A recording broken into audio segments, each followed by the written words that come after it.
Hello everyone, Nightmare and Fabio here, and this is Whale FM Makerspace edition. In this show, we talk about everything and anything art and crypto in the NFT scene with designers and creators alike, otherwise known as non-fungible tokens. Our guest today is Loulou Joao, the Afro-Belgian artist combining her mixed roots and interdimensional worldview with her vibrant and whimsical illustrations to explore race and the cultural nuance of identity. Loulou, thank you so much for joining us today. Thank you so much for having me. I'm so happy to be here. Really excited to talk with you. And before we get going, could you just give everybody a brief background on yourself and your journey in art? Yeah, all right. Would love to. So I'm Loulou. I am based in Belgium, in Ghent. And I do 3D illustration, animation, and everything that you can do with 3D software. I do it. I graduated uni in 2019, the summer of 2019, and I just started doing my own thing. And then in 2020, it really started to kick off my freelance career. I've been signed to my agency Schneider since October 2020, and I've been working, as a freelancer full-time for 1.5 years now.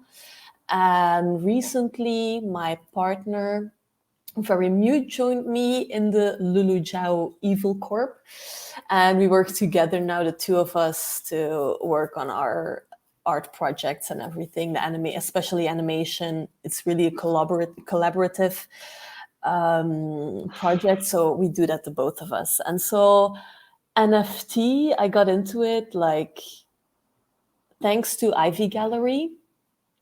And when was the first time I did it? Yeah, in 2020, October 2020 or September 2020. So kind of before it blew up massively, like really just before it blew up. But Right. I've had a great experience from it. Yeah, so I'm excited to do it again. Oh my God. That's me. Well, it's good to see the real life inspiration here. Very cool. Yeah. And I was looking at some of your commercial work, and Mhm. some incredible placements, especially having only been in the scene or out of uni for that long. Mhm. I mean, we're Mhm. talking about some big commercial placements here for sure. Yeah. You mentioned that after uni you had started. How about prior to that? Were you always interested in art? Did your family do art? How did you get that initial interest? Yeah. So I did study art in uni. So I studied illustration actually, but in Belgium it's still pretty traditional. So more analog techniques in the illustration course. So I started out with etching, screen printing, all that good stuff. But like just drawing by hand and these analog techniques, I always felt that something was missing for me, that I couldn't like truly express myself fully in a way. And then it was actually my partner that said like, hey, you should try Blender. And I opened it, and it was before the 2.8 update, I think, or before like the update where they really changed their user interface that much. So I opened it and I was like, whoa, what is this? I'll never be able to get into it. But I did stuck through it. And I actually, I fell in love with it so much. And now that I think back of it, it makes total sense, because the things that I'm making now is really, it comes from a place of things that I grew up with, like the 3D Barbie movies, the Bratz series on TV. Right. So it was still crappy 3D. Well, for the time, it was amazing. I was so amazed as a little child.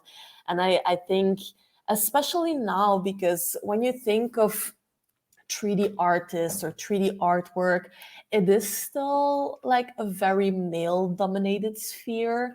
And it is also, you have like different styles, but mostly you would think of this like dark, cool, tough visual style within 3D. And I'm trying to claim a little spot for like hyper femme cuteness.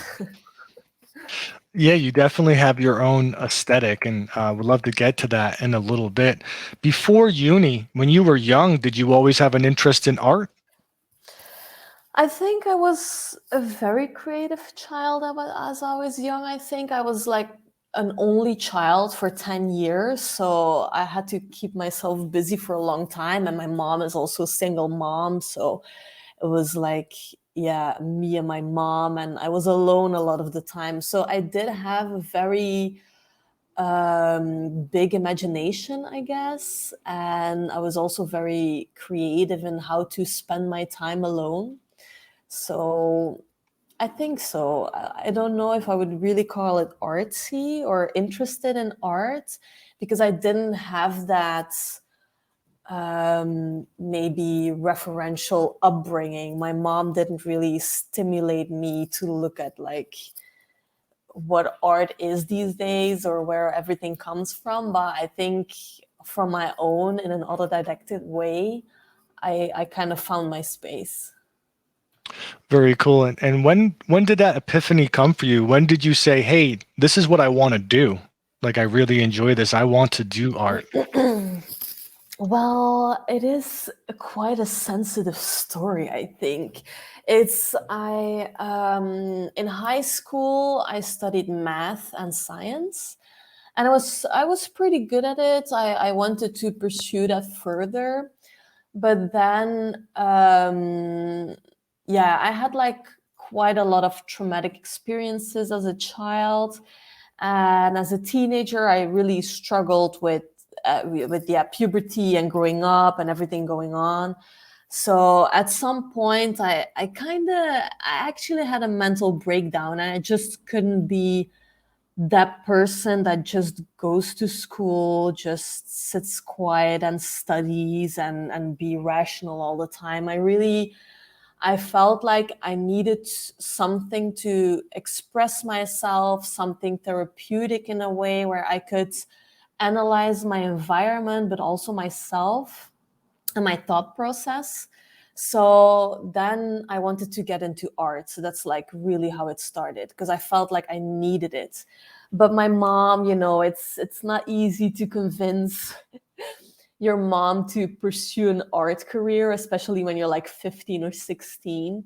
So the only thing that was like a compromise was if I went into architecture. So I did my last few years in high school, an architecture course. But I realized that architecture is really nothing for me. I needed something more. And then I graduated high school and I could choose what I did in uni. So I just decided to go to art uni, and that's how it came about. Thank you for sharing. Oftentimes we find that some of the most impactful art comes from, when it's cathartic for people and they're really Mm-hmm. using it to work through some different Mm-hmm. things. And if it's a sensitive topic, that's fine. Feel free to tell me. Mm-hmm. You'd rather tread lightly, but I looked in a lot of the description and literature with your work, and it talks about you really analyzing things, whether it's political, cultural, socioeconomic, historic, Mm-hmm. through your lens of having unique experiences when you were young, being, Yeah. biracial, coming from the environment that you did, and your different experiences and how it shaped that lens. And so that came into your art, right? As you Yeah. became more and more comfortable with expressing that way, you Mm-hmm. decided to work towards that even more. Yeah, it's like kind of a coping mechanism, or finding my space and finding my voice, because I've always felt so out of place being I belonging to Afro diaspora, but like existing in like this white environment. And I'm looking, yeah, not just for a seat on the table, but just finding my space, finding my identity within this space, and how I can express it, and how I can just have like a healthy sense of identity within this sphere. How I can build it up. So that's kind of where I'm coming from. I find it very interesting that part of the mechanism for that was to develop this style of yours, and it almost removes some of the social constructs, so to speak, right? This is very, it's balloon-esque, has a very, as you said, effeminate color palette, I guess, and whereas a lot of 3D art is like aggressive and sharp and flames and edges, and this is soft and Yeah. kind of talks to a whole different vibe. Yeah, I'm really just trying to create this digital playground, like a fairy world, that is kind of a visual safe space. So for people to have this moment to just take nothing of the real world in account for a minute, just enjoy what you're viewing, and hopefully in some way I can get across a message that the viewer will not be drained by, like, oh, she's imposing something on us. I'm not imposing anything. I'm just speaking from my own experiences and from people surrounding me closely. And I just want to show a different perspective and work with empathy. Yeah. Yeah, it's almost Trojan horsing in some of the the concepts that you're talking Yeah. about, right, Fabio? Yeah, I was actually curious. How do you approach your storytelling? Given it's from your experiences or your perspectives, how do you really blend the two together while you're creating, a certain art piece? It comes very natural, I feel. I always start from the story. That's always my starting point. So I know what I want to say, or like vaguely, because I think visually, kind of, but always like, yeah, I don't know if that makes sense. But I always start with a concept and what I want to say, what kind of, yeah, sphere or message I want to bring. And then the visual style, how I'm gonna bring that into a piece, that comes very naturally, I feel, especially now because I have developed my own style. There's not that much that I still need to think about. It's like a visual language that I've created, and yeah, I'm kind of fluent in it now, I would like to think. So yeah. I don't know if that answers the question. No, yeah, that's very interesting, and it makes perfect sense considering you had to learn, how to use Blender and all of those technical pieces to how Yeah. to really convey the message and visuals of what you were trying to create. How long does it Yeah. take to make one of those? It kind of depends on the complexity and like, is it like what you see here is more of like a simple loopy, even though the photographs, the animated photographs, that was really a pain to do the blurriness. But I mean, I could make a couple in a day if it's like a simple loopy. But if it's really like now, I've been working on a bigger animation project, like a short film, and that took like the two of us, my partner and I, like 2.5 months, 7 days a week, 14 hours a day, grueling work. So it all depends on mostly complexity in animation, because modeling, sculpting, it goes fairly quickly. Yeah. I love the And then, character and I just love all the fine details here in this. that's a really old piece. That's one of the first pieces I made, and one of the first times I used mocap data. I now have my own mocap like studio setup that I used for my animation project. It's really cool to bring it more alive. Like, oh, here there are like mistakes in it. I can't watch it anymore. So you're using motion capture for these, Yeah. So not for everything. I have right? my own motion capture studio thing or setup going on for like half a year, but I started using it now in December only because I didn't have the time to really figure that out. But now since December I've been using it and it's so cool. I'm gonna do a lot more with that. So yeah, it really brings a different dimension to my work. It feels more real life like, but also I think it brings a deeper connection or this other layer of Miss Fuckett, who you see in most of my work, this character, this digital alter ego, and me. it's blurs the boundary of this digital character and me as like a real life person. So that's really what I love about motion capture. Yeah, I'd love to hear more about this character, how she came about and what she represents and aims to do.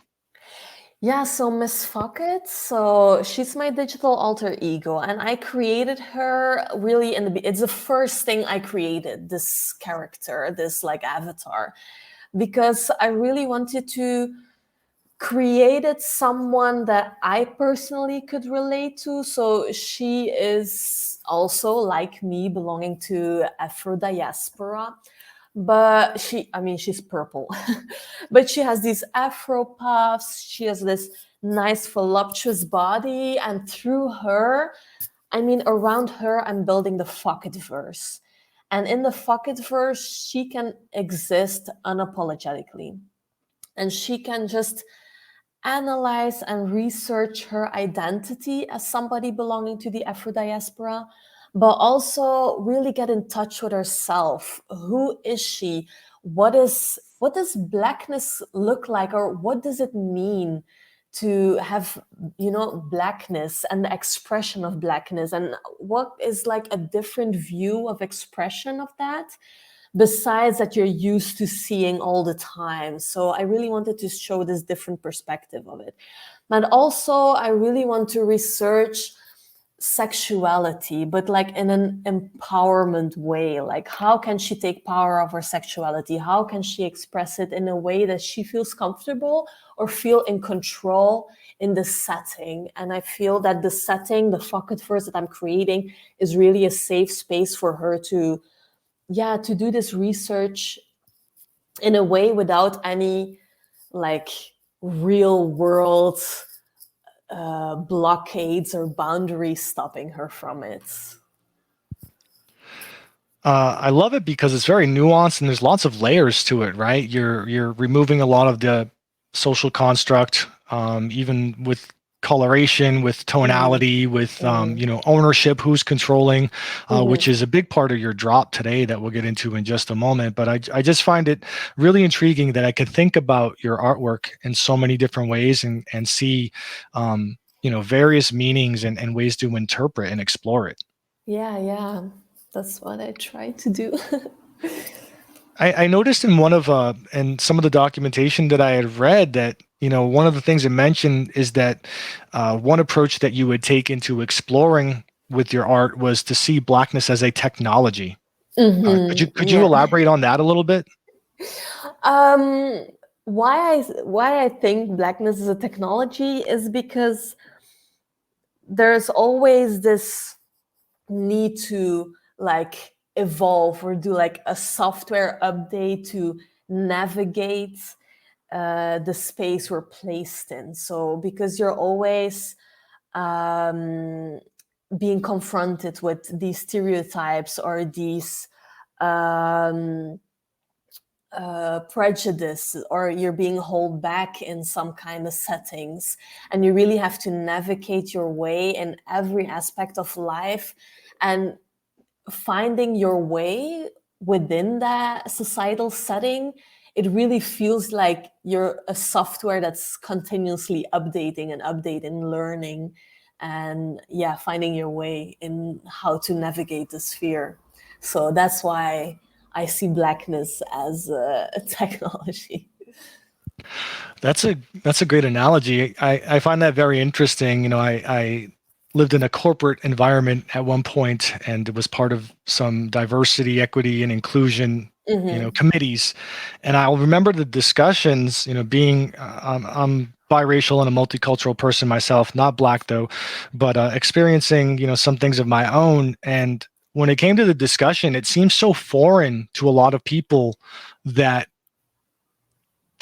my success, I felt at many points during my career, depended on my ability to be as homogenized as possible, to remove all characteristics of my ethnicity or my urban upbringing or whatever it was. Code switching, yeah. Right, exactly. And that was what I had to do to move forward. And so that was just really difficult for people to conceptualize.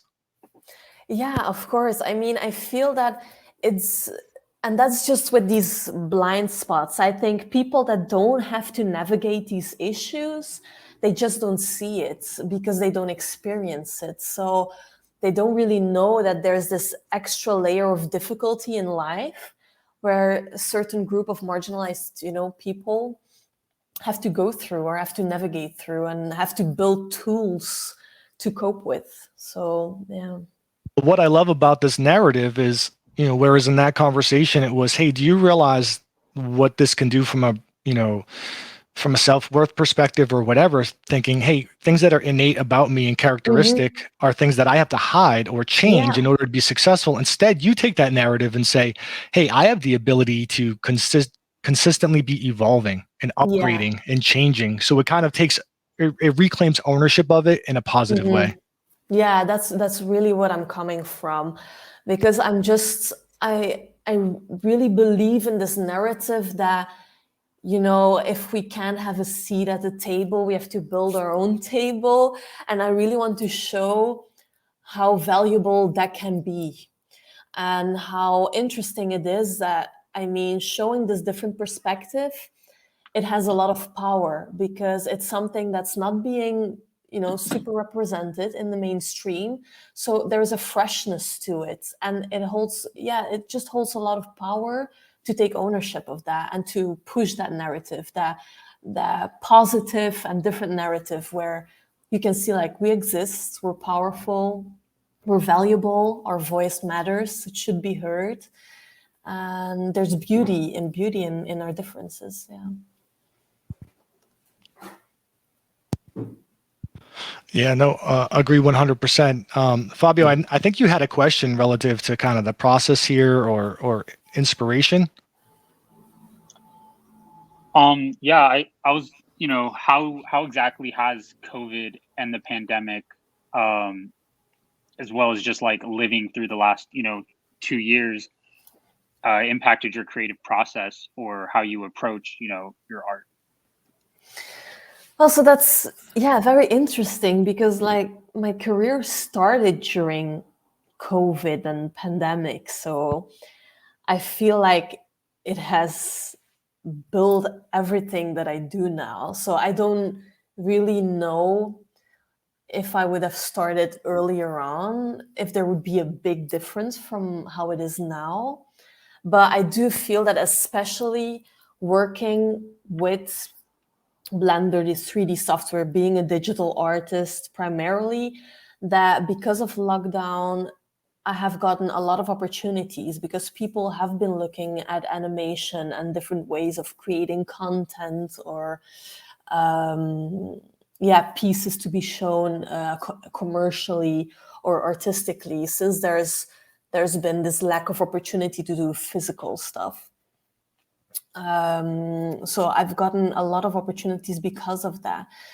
And I think what also a really interesting maybe anecdote that could say how my process like entails is that last year in 2020, like autumn, I was still in an art studio with other people, and we had a curfew because it was full on lockdown, like November, December. So we had like a midnight curfew where you had to be home.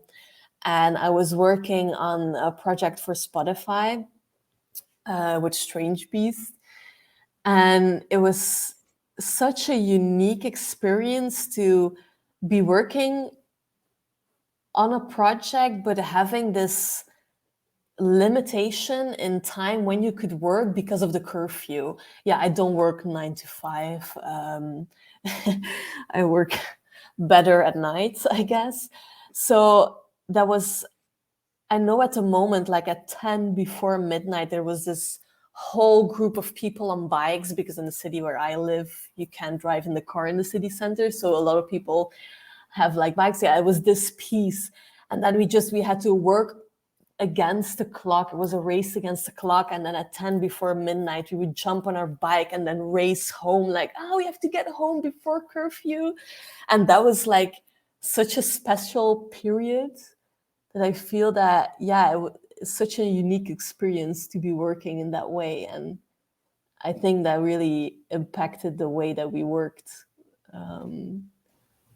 That's But cool. yeah. That almost when you described that, almost reminded me of what was that show I used to get roped into watching sometimes? Project Runway, where they had the studio and a set a specific amount of time, right? Then they had to Oh get my out of there. God. Yeah. An And incubator of sorts. oh, I didn't think of it that way, but that's like such a perfect comparison, or like Drag Race or something. Right. Well, let's talk about the drop today on Makerspace. So, you have this drop and you have a specific piece of artwork that you'd like to kind of, well, I'll let you take it away and explain what you'd like to do with this drop. Yeah. So, title Misfuck It as Beaumont. It comes actually from this one image where we see Carolina Beaumont, yeah, exactly, portrayed in that way. And I wanted to touch on that subject because a couple years later, and like not so long ago, we get the recreation of this image with Kim Kardashian, and this like broke the internet. And I thought it was so interesting. I already made this a piece relating to this concept when I was in art uni with like Miss Fuck It 1.0, really my first 3D model of her. And what I find so interesting about the recreation of this, and this being so ingrained in like mainstream pop culture in the zeitgeist, is that there's a difference with how they're being portrayed. And now if I'm recreating this image, a lot of people will say like, oh yeah, Kim Kardashian.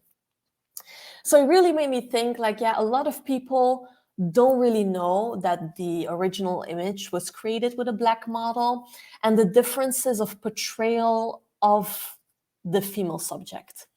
So one of the things that I find really interesting is that one, Carolina here, she's portrayed in the nude.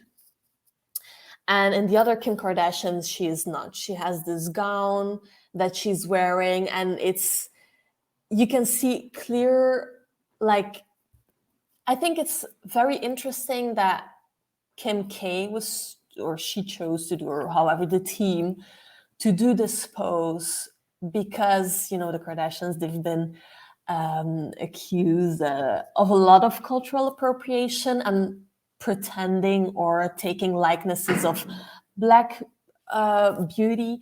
And it's in this bigger sphere of Black people and Black features being celebrated, but not on actual Black bodies. So here we know, you know, Kim K and her voluptuous booty, which has started this beauty trend that is now also like an Insta trend with these Insta models, is the BBL, and having this voluptuous shape that can look back on a lot of, you know, Black bodies or Black female bodies. But it's like seen with a different gaze. I think it's interesting that the one is wearing this fancy gown, the other is shown in the nude. Also, the way of the backdrops that they're using, the placing of the, you know, the voluptuous bottoms being shown on the other, you perceive it in a different way. There's like a different value put onto these female subjects, where I feel as one, there's more where we can look at this history of exoticism and not having like agency over oneself, whereas the other, it's more in a yeah, being catered to a celebratory manner, if that makes any sense. Absolutely. Yeah, so that's just what I feel, that there's, yeah, just a really big difference in how they're being portrayed and how we can look at it in like a bigger scheme in society of how Black beauty standards and Black bodies are being perceived by people. and how we're doing it with, you know, non-Black people. So now, because of Miss Fockett, she's belonging to the Afro diaspora.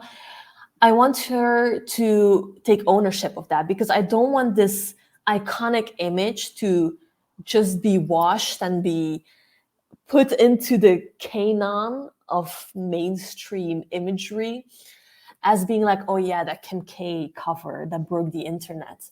But showing that there is beauty in showing Black bodies, but more in a way where the subject has more agency of their self and power over their self.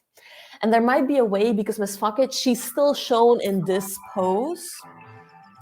You can see her here. So, but here it is in a different setting. It's like this, because my style, this very hyper femme, cutesy way of portraying her. So it's from a different gaze. It's a different context. It's her world, her safe space. And she's taking ownership and the power back of how of the relation to that iconic pose, if you can follow what I'm saying. Yeah, definitely. So she takes ownership, and also, I think and I don't know all the analysis of Jean-Claude's work and his intentions, but I know, there was quite a bit of fetishism of the Black female body there, and Yes. subjugation almost with the gaze. There's a lot of stuff that make me uncomfortable looking at it. And certainly your work on multiple levels, whether it's taking ownership and empowerment from a sexuality perspective as a woman, as well as, owning the characteristics and attributing it to the actual people that had it, and with the inspo. There's a lot of levels to this here, so I definitely see where you're coming from.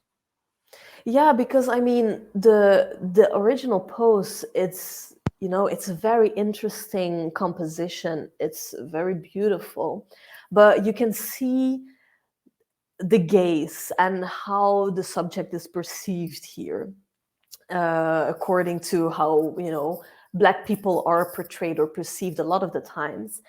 But I really feel that I'm trying to portray it in a way where this pose can also have this other beautiful meaning, where indeed she's taking ownership of how she wants to be perceived, and how she wants to claim her sexuality and express it in a way where she feels comfortable with it.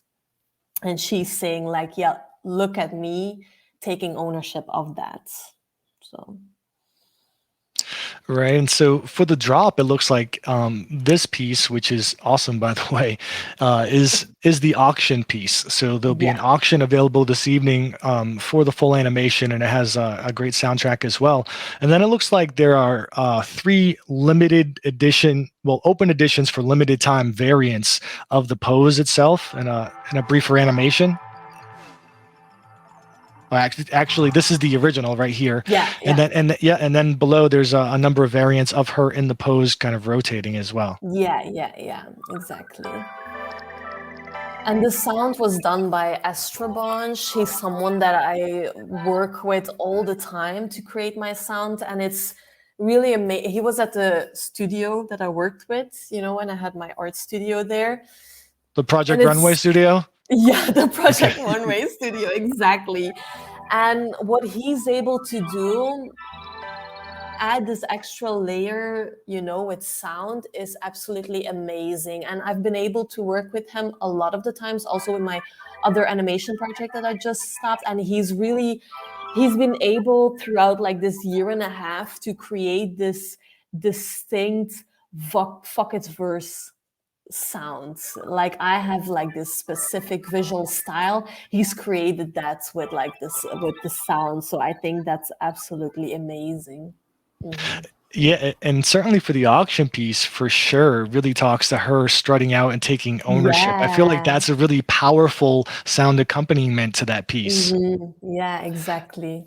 So it looks like, and correct me if I'm wrong here, so there's 3 variants of her kind of going in a circle, making the pose, the infamous pose from the photo. there'll be limited time open editions where people can collect if they want one of them or all three, quite honestly. And if they do collect all three, then there's an opportunity for them to also collect She's Got the Moves, which will be, you know, kind of an additional one. If someone wants to have a full collection, they can also get this piece. Yes. Uh, I'm really happy with how these turned out. I've been working a lot on these pieces and for a long time because I've had the idea for such a long time. So I'm very, very happy with this drop. I'm very excited. I appreciate the artistry and the titles as well. And I don't know if I'm reading into it more than I should, but you know, Honey, the stage is all yours. That's pretty straightforward, right? We talked about ownership and empowerment. All the stars turn for you. Mm-hmm. Uh, Yeah, oh my God, I'm so cheesy. It's the titles. mm, Uh, but yeah, indeed, like all the stars turned for you. So I did write or think of some additional explanation around those. And it's just all about realizing and getting in touch with your self-worth and once you have that unlock that extra capacity, then I mean the sky's the limit, or not even the limit. It's just so important for especially women from the Afro diaspora to, you know, realize what they're capable of and that they can do anything. And that's really what I'm trying to do with these. So with the blue edition, the blue sculpture edition, All the Stars Turn for You, the title alludes more to, you know, getting in touch with herself in a way that makes her realize her self-worth. She's a star, one that will never forget how far she has come. Because also relating to my own journey, it has been a journey and a struggle. And I do feel that a lot of women of color that can relate to that as well. Whereas the pink edition, the Wishful Blooming, which she's surrounded by wisteria is the plant actually, and it also has like a special meaning. The plant she's surrounded by it's actually super stupid. But when I was a child, I was a lot with my grandma, and my grandma, she worked at a retirement home, and surrounded like at the back entrance and of the garden of the retirement home, this was like this special gate, and it was surrounded by these wisteria plants, and it has such an a distinct smell. And just because it was like completely overgrown, this gate, it had something magical for me. And then next to that, I had this little toy, this velvety bear, and at the belly there was this image of a wisteria, and this velvety bear smelled of those plants. So yeah, with this one, these plants, it just reminds me of magical feeling and being in a setting where you go through a gate and just that sense of magical transformation. It's like super cheesy and it's like a lot, but I mean it has a special meaning to me. And then the other edition, the lilac sculpture, I mean lilac purple, it's my favorite color, and also pink and blue, but pink and blue make purple, so it's all like the same.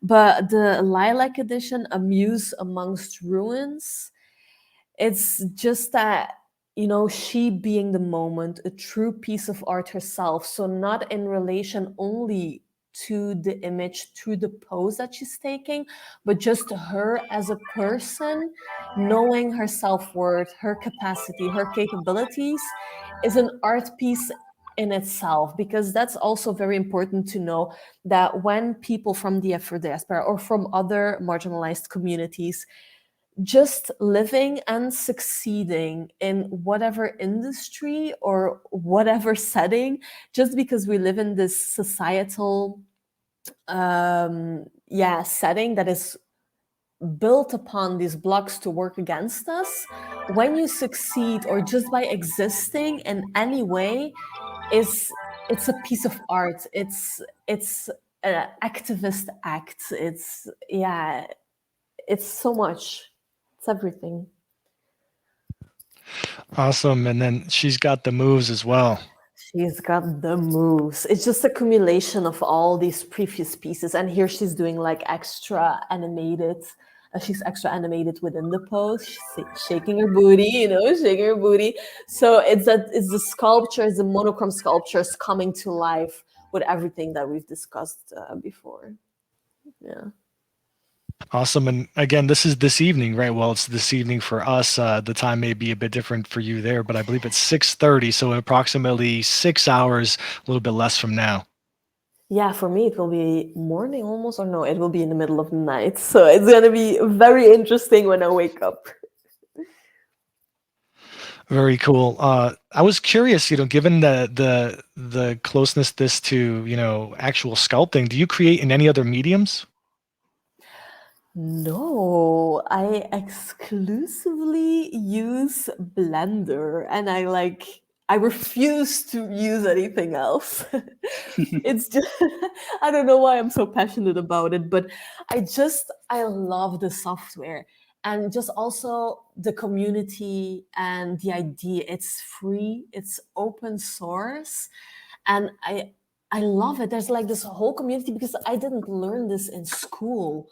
I learned it from YouTube, and that's just amazing that these people, you have access to it, and it's like such a low, I don't know how to say it in English, but everybody can use it. So I think it's amazing. You don't have to pay a lot of money. You have a lot of tutorials that you can find outside. You have this whole community groups where you can ask questions and people helping you. And it's really a community built software that I think it's really something I believe in and I stand for. Very cool. And I suppose that this could lend itself to 3D printing or something of that nature, right? So you could get some, dolls or action figures or some kind of sculpts actually made.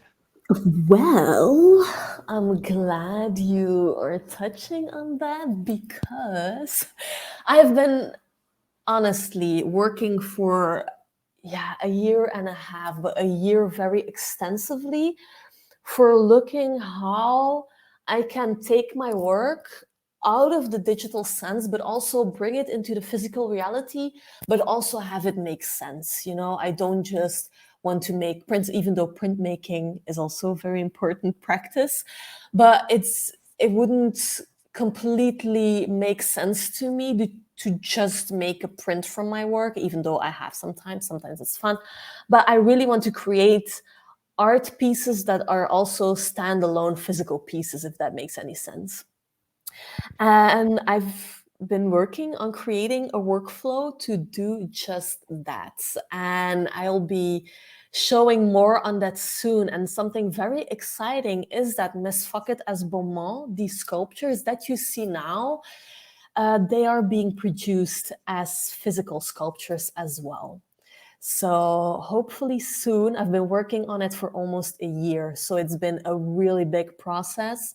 So soon I'll be releasing the full color sculpture, so the bonus NFT piece, but I'll also be releasing the monochrome blue and the monochrome pink sculpture. So these 3 editions I'll be releasing as this. It's not really a designer toy. I see it more as really an art sculpture because it's quite tall. Let me calculate what it is in inch. Thank you for bringing it down to our lowest common denominator here for Western audiences.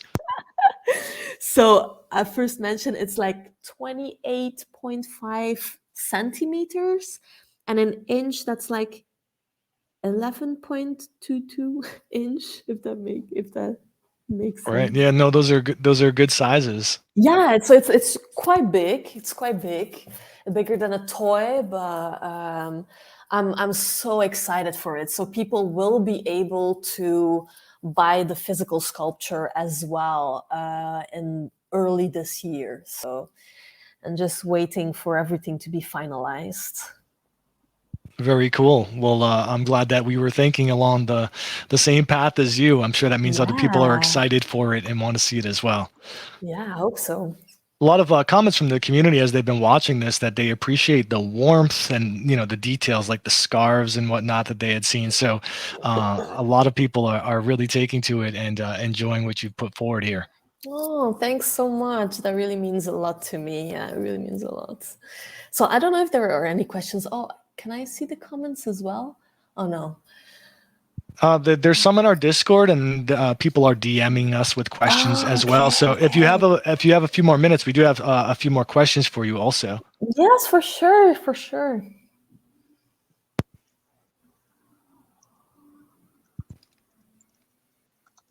So what are your thoughts on artist empowerment that's allowed by the realm of NFTs?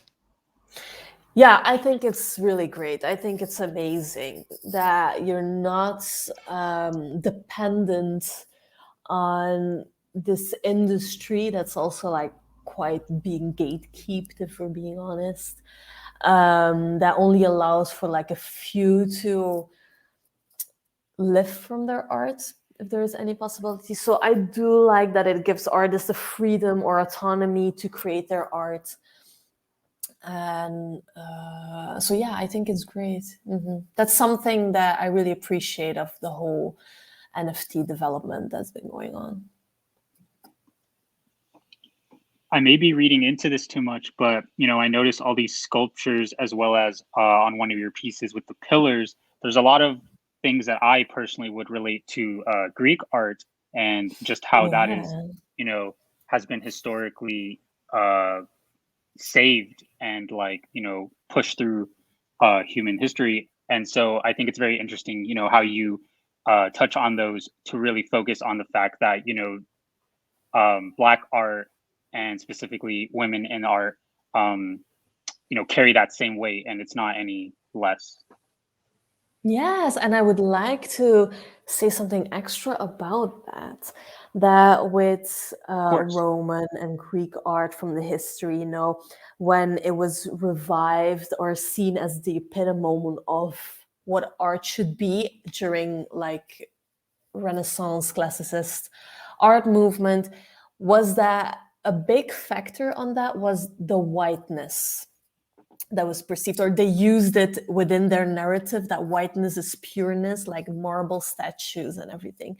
But then in recent years, when there was this discovery that all these artworks, these sculptures, that they would be painted and they were actually not white.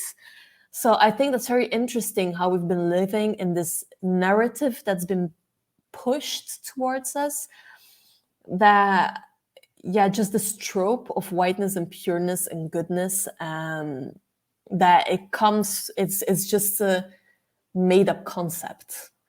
So it's all about how you perceive these things. So I love to take away from that and, use it within my work, and also, again, taking ownership and power into that. So if it makes sense. I'm saying that a lot. I'm asking that a lot, if that makes sense. No, I understand completely, especially how, thinking about what is the purpose of this art and why is it being used and what purpose does it have, especially looking at it from like that historical and racial, cultural context. Mm-hmm. Yeah, exactly, because those concepts that were made up, they've been used to push this agenda to work against certain groups of people and to, use it within, history to prove something, that they're lesser than, or, whiteness is superior, but it doesn't, it's a construct. So I think that's very interesting to take that in a court. You are very obviously knowledgeable and have a lot of things to offer. Have you read or listened to anything recently that has inspired you, whether it's your art or your personal growth? Oh, wow. Well, yeah. So last couple months I've been working so much that honestly I haven't had the time to listen or watch new things, but I have a lot on my list. And I would want to say like one book that has really meant a lot to me, and I've actually made an animated piece. My first animation was from wait, let me quickly look for the book. It's about racial connection and fat phobia from Sabrina Strings. Yeah, Sabrina Strings. What is the title? Fearing the Black Body, the Racial Origins of Fat Phobia. That's how another character of mine came about, the Black Venus, and I created a piece around her as well. But so it's under, yeah, personal, I think, and load more. Yeah, and scroll there, The Birth of the Black Venus. I forgot the title of my own piece. Oh my God.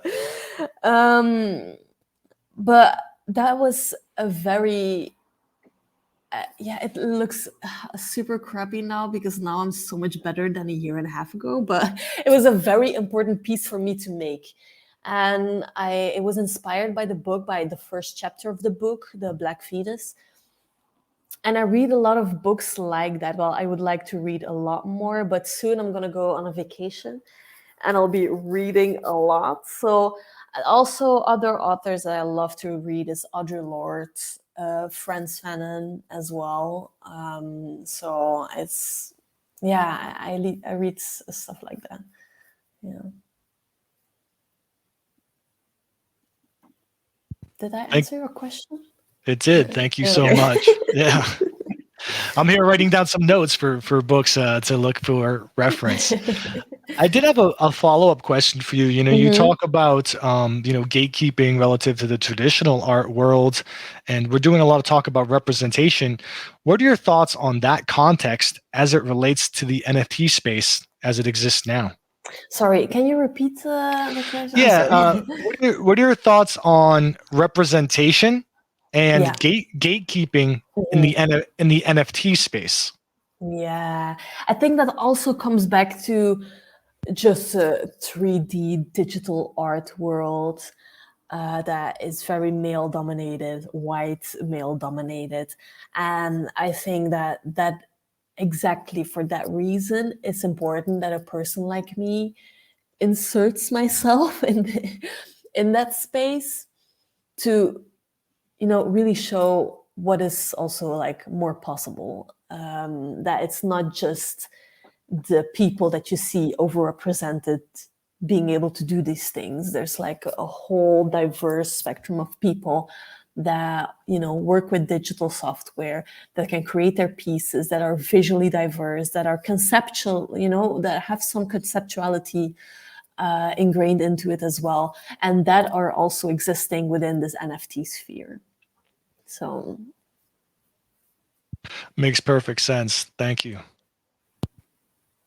In the NFT sphere, are there any other projects or artists that you're a fan of, or have you just been so head down focused on your work you really haven't had an opportunity yet? I honestly have not had an opportunity yet. I feel so bad for it that I've been existing in a completely different space the last couple months, where I've been in total isolation of everything happening in the world. But I mean, I know a lot of really great things are happening. Very cool. I'm sure that given your style and how impactful it is and what a voice you have for so much culturally, that we'll see more of you in the future and possibly some collaborations as well. So that'll be interesting to I keep an eye hope on. so. Yeah, I hope so, really. I'm very excited to do so as well. In that vein, are there any in the works that, with other artists or with other projects, NFTs specifically? NFTs, not yet, but with the people of Ivy Gallery, they really want to get me being, dropping consistently. over this like periodic time. So we're really in the works of creating something here. So there will be something in the near future, but there's not yet any specific thing I can talk on. Awesome. Could you just touch on really quick IV Gallery, what they are and what they do? Yeah, so it's a great organization, and they got me into NFT in the first place. So I'm really thankful for them, and also for the trust and the cooperation that they've been, because I haven't been in the industry for that long. I mean, I'm working a year and a half as a freelancer, and for them to be working with me from like October 2020, when I was only working professionally for a couple months, and I graduated like just a year before that. It's amazing. And they are a fine art gallery from LA, and they're very active behind the scenes. They bring people, artists. They brought like Beeple Crap into NFTs as well. So they're really bringing in artists that maybe not from their self would got into the NFTs, but that can really add something into the NFT world. And they have done almost 1 million drops already right now. So it's crazy. They have done so much. Billie Ellis, they've done. So they're very active within the NFT world.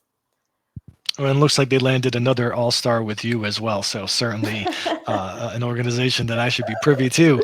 I actually have a question from the audience I'd love to share with you specific to this piece. What was it like working with Cartoon Network, Adult Swim, on creating something that had such a deep meaning? Oh, Adult Swim, they're absolutely a dream to work with. I hope I can work with them again this year. I've been working with them 2021, 2020. Also, they were one of my first clients, so the trust they have given me was absolutely amazing. And I also feel that they allow me to get into the concepts I want to get into and bring this message across. And I mean, the art director, I have always worked with Anka. She nurtures it. And she is actually the person that has gotten the ball rolling for my big animation project I've been working on the past couple months. So they're very supportive to artists, small artists that are doing something and wanting to bring a message across and representation. They're amazing with that. Awesome, and certainly they allow expression on there for sure. That runs the gamut. So glad to see that they they allowed you to kind of have free reign in how you wanted to portray things and what you wanted to communicate. Feedback from the communities, they're really happy to hear that because they're strong supporters of them, and it's great to see that they advocate for creators on the other side of what we see as well. Yeah, I mean, they're dream clients, really. What they do is amazing. I love them so much.